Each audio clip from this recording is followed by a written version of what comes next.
जय श्री राम भक्तों स्वागत है आपका हमारा चैनल देववाणी में। भक्तों, आपको हमारी कथाएं कैसी लगती हैं हमें कमेंट करके ज़रूर बताएं। भक्तों, हमारी कथाओं को लाइक अधिक से अधिक करें, इन्हें शेयर करें और हमारे चैनल को अधिक से अधिक सब्सक्राइब करें।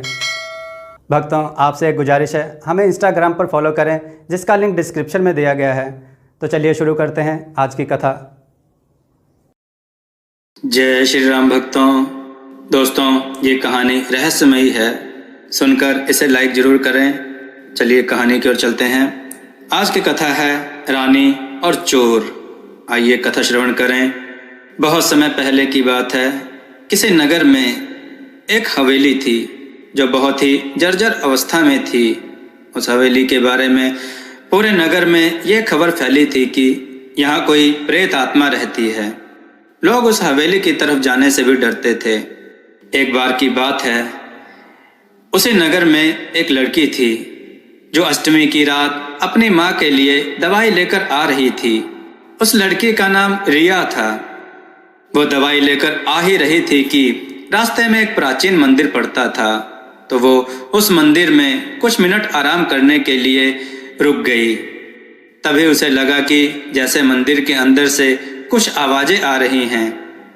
3 लंबे चौड़े आदमी भागते हुए मंदिर से बाहर आए। उनके हाथ में मंदिर की दान पेटी थी और उनके मुंह कपड़े से ढके हुए थे। रिया को समझ आ गया कि जरूर ये लोग मंदिर से पैसे चुराकर भाग रहे हैं। लेकिन उनमें से एक आदमी ने रिया को देख लिया और जोर से बोला, अरे अरे सुनो तुम दोनों, उस लड़की को पकड़ो, मैं दान पेटी संभालता हूँ। रिया अपनी जान बचाकर भागने लगी और उसमें से 2 चोर उसका पीछा करने लगे। भागते भागते रिया गांव के पास वाले जंगल में पहुंच गई, जहां उसे वह बड़ा महल दिखा। वो महल एक रानी का था, जिसके बारे में रिया बचपन में कहानियां सुना करती थी। रिया के पास और कोई दूसरा रास्ता नहीं था और वो छुपने के लिए उस महल में चली गई। उसके अंदर घुसते ही बहुत तेज हवा चलने लगी। महल के एक कोने में एक बड़ी सी तस्वीर लगी थी। उस तस्वीर में लाल साड़ी पहनी हुई एक औरत के गले में फंदा था और वो औरत उसी फंदे से लटकी हुई थी। लेकिन ऐसी भयानक तस्वीर देखकर रिया को घबराहट होने लगी। तभी अचानक दीवार पर लगी वो तस्वीर धम्म से नीचे गिर गई।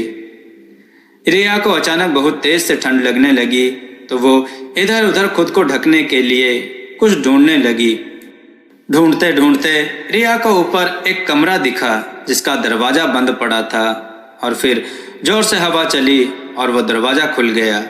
उस कमरे में एक लाल रंग की साड़ी पड़ी थी। उस लाल साड़ी के बगल में एक पुरानी सी किताब भी पड़ी थी।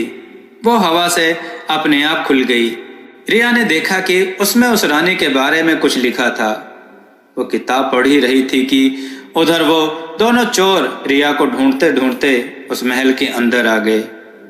इन दोनों ने रिया को ढूंढने के लिए अलग अलग दिशा में जाने का फैसला किया। एक चोर ऊपर चला गया और दूसरा नीचे ही रिया को ढूंढने लगा। सीढ़ियों से ऊपर चढ़ते हुए उस चोर को दीवार पे एक बोर्ड दिखा।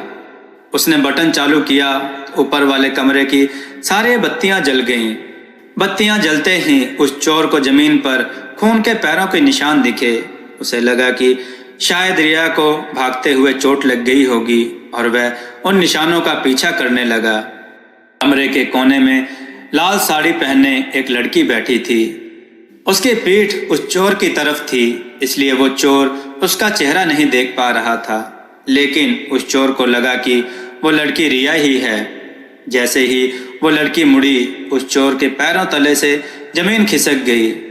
उस लड़की ने घूंघट डाला हुआ था और उसका पूरा चेहरा काले बालों से ढका हुआ था।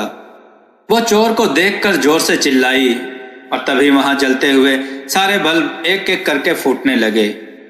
बल्ब फूटने के बाद वहां अंधेरा हो गया और वो लड़की भी वहां से गायब हो गई। वहीं दूसरी तरफ दूसरा चोर रिया को नीचे ढूंढ रहा था। नीचे वाले कमरे में एक बड़ा सा शीशा लगा था, जिसे देखते ही दूसरे चोर को बहुत अजीब सा महसूस होने लगा। तभी उसे शीशे में किसी की परछाई नजर आने लगी, पर जैसे ही वो मुड़ा, वहां कोई नहीं था। उसके बाद उसे एक कमरे में एक लड़की के रोने की आवाज आने लगी।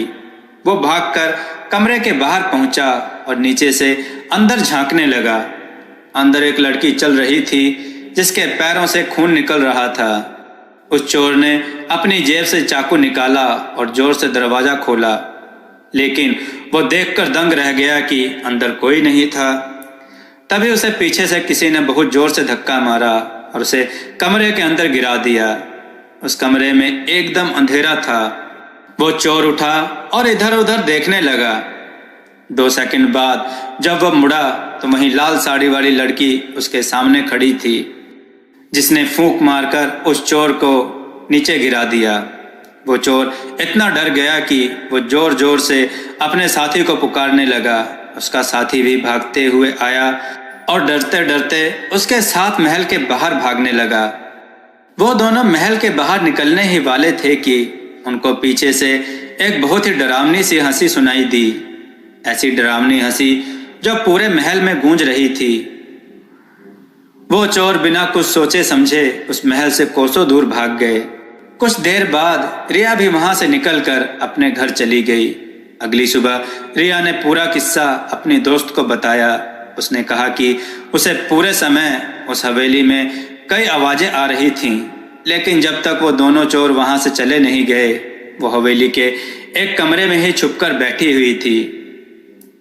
रिया ने अपनी दोस्त को जो कहा, अगर वो सब सच था और अगर रिया वाकई पूरे वक्त छुप के बैठी हुई थी, तो वो लाल साड़ी वाली औरत आखिर कौन थी? दोस्तों, आपको यह कथा कैसी लगी? अपने विचार और सुझाव कमेंट में जरूर दें। हमारी कथाओं को लाइक करें, हमारे चैनल को सब्सक्राइब करना ना भूलें। हमारी कथाओं को शेयर जरूर करें, जिससे लोगों को अच्छा ज्ञान प्राप्त हो। जय श्री राम भक्तों। जय श्री राम भक्तों, देववाणी की तरफ से आप सबका बहुत बहुत धन्यवाद कि आप सब ने हमारे चैनल को बहुत सहयोग दिया और हमारी वीडियो को बहुत पसंद किया, जिस वजह से हमें यूट्यूब की तरफ से ज्वाइन बटन का ऑप्शन मिला, जहां पर आप हमें ज्वाइन बटन पर क्लिक करके हमें ज्वाइन करें, जिसके लिए आपको 29 रुपये या 59 रुपये का चार्ज देना पड़ेगा। जो हमें ज्वाइन करेगा उन्हें हम कई तरह की सुविधाएं देंगे और उनके कमेंट्स का जवाब देंगे। यहाँ हम आपको कथा कहानियों के टिप्स भी देंगे और हम आपके सुझाव पर वीडियो बनाने की पूरी कोशिश करेंगे और हम आपका नाम वीडियो में ज़रूर लेंगे। धन्यवाद।